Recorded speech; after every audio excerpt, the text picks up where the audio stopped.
In the bustling town of Orita, where three major roads met and the market rolled with life from sunrise till sunset, people believed two things with equal certainty: that money was the root of all quarrels, and that juju could twist a man's destiny faster than the wind bends a leaf. It was in this town that a woman named Amoke became the most talked about food seller. For a while, her name was carried in whispers and as still in praise. But in the end, her name became a curse on every tongue, a warning for all who seek shortcuts to success. Amoke was a woman of about 38, wide-hipped, quick-tongued, and known for her sharp laughter that echoed louder than a drum beat. She had 3 children and a husband who worked as a tailor but drank more palm wine than he sewed stitches. Every morning, Amoke rose before dawn to fetch water, grind pepper, and prepare a small pot of stew for the market. She sold rice and beans under a faded umbrella by the roadside. But no matter how much she cooked, customers hardly bought from her. They walked past her steaming plates to buy from Mama Shade or Iyafade Kemi, who cooked nearby. Their shops brimmed with customers, while Amoke's food went cold. "Maybe it is my bad luck," Amoke muttered often, her face hardening as she packed unsold food back home. Her children grew thinner, her debts to the local rice seller piled up, and her landlord threatened eviction. By the 3rd year of struggling, she was desperate. One evening, as she sat in front of her house, staring at her unsold pots, an old woman named Mama Yeye, a notorious gossip in the neighborhood, stopped by. "Amoke," she said, lowering her voice, "do you know why people are not buying your food?" "Tell me," Amoke said bitterly. "It is because others are using something. Nobody in Orita market makes money without help from the unseen. You are cooking with ordinary pepper and salt, but those women you envy, their stew is stirred with juju. If you want to succeed, stop suffering and do what others are doing." Amoke's heart thumped. She had heard such rumors but never dared believe them.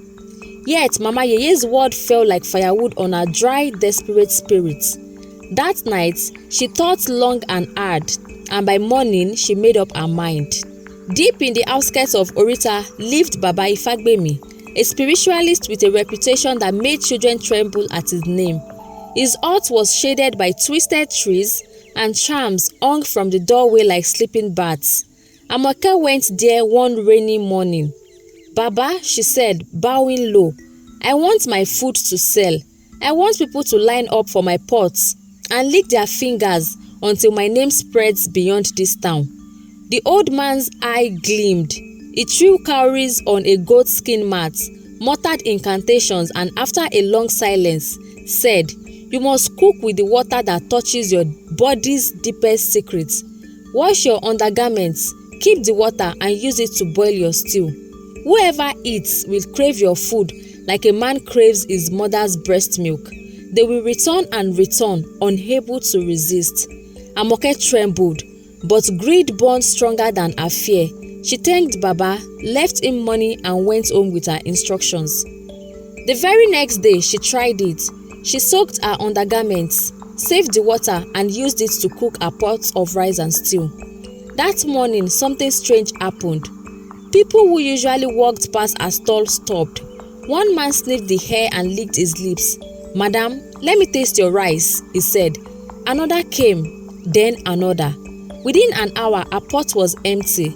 By noon, she had cooked a second batch and sold out again. By evening, she had more money in her wrapper than she had seen in months. From then on, Amoke's rise was unstoppable. Her stall became the center of attraction. People fought for space at her table. Arrivals sat with unsold food, staring in bitterness. They muttered, "There is something inside Amoke's pot. This is not ordinary." But customers did not care. They licked her stew, sighed in satisfaction, and always came back. Within months, Amoke transformed. She expanded her stall, bought new pots, hired 2 young girls to help, and even repainted her husband's tailoring shop.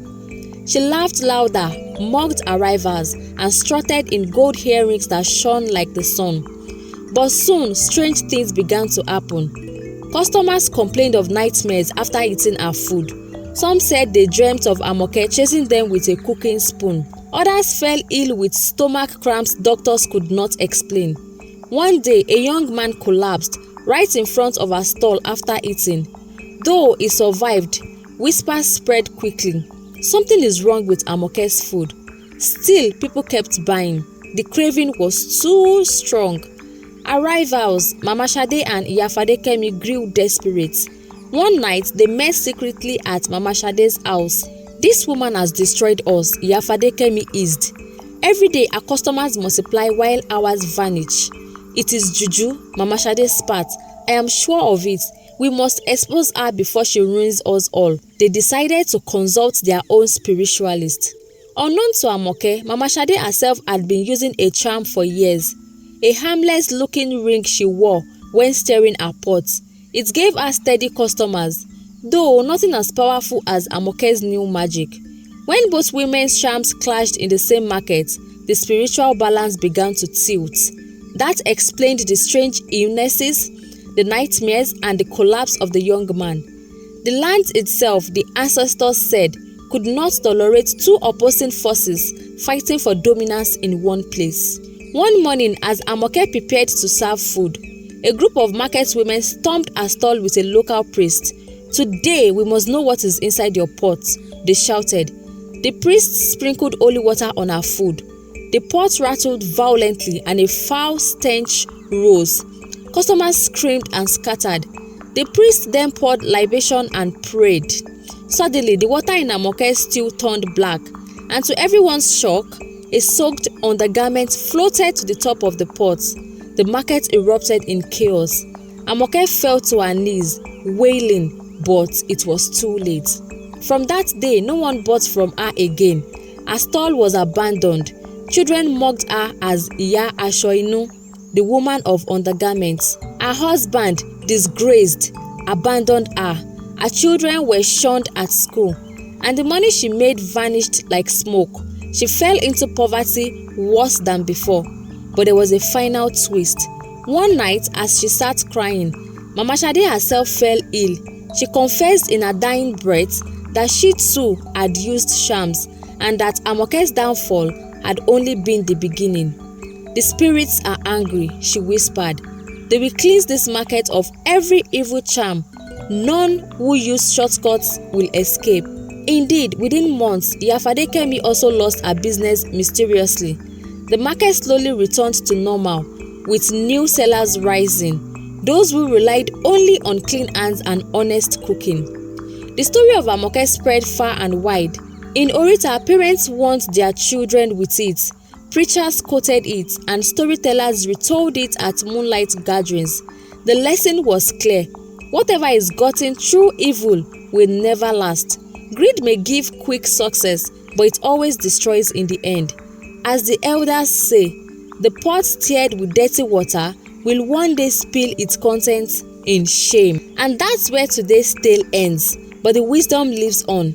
If you felt the lesson in this story, like, comment, share, and subscribe. And join me next time when the fire burns again for another tale.